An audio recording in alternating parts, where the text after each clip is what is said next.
Sasa hivi mfanyabiashara smart anahitaji hizi takwimu kuliko mtu yoyote. Na sisi kama serikali bado tunazitoa bure kwa umma.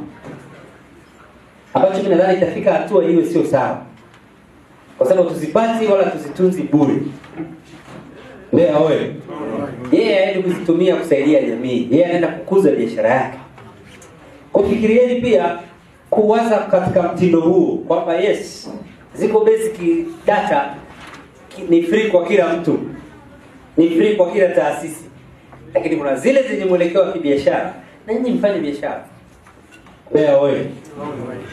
Bana, ni sasa hivi ndio nimeona ofisi za takwimu kunaonyeshwa jengo nzuri.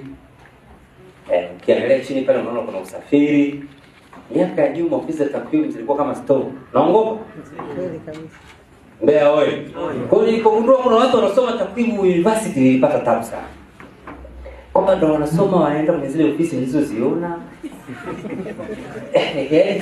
Kwa kweli tuipigie makofi serikali ya awamu ya 6 na ile imefanya mabadiliko makubwa sana.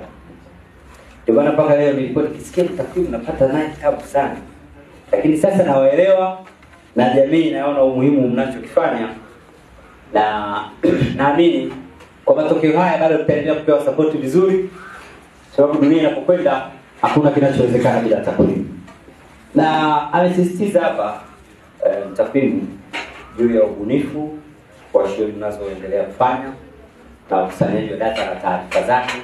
Mimi swali langu lipo tu namna mnavyoziseminet kwenye jamii na watu waone umuhimu wake. Wafike hatua kumwambia sasa hizi data hizi tunazotaka wewe hizi tutauza na anunue. Kwa sababu yako makampuni makubwa sasa yameshaanza kufanya kazi hiyo. Wao wamejikita tu kwenye biashara lakini na nyinyi mna basement nzuri sana ya kuwa na data nzuri na sahihi kuliko watu wengine.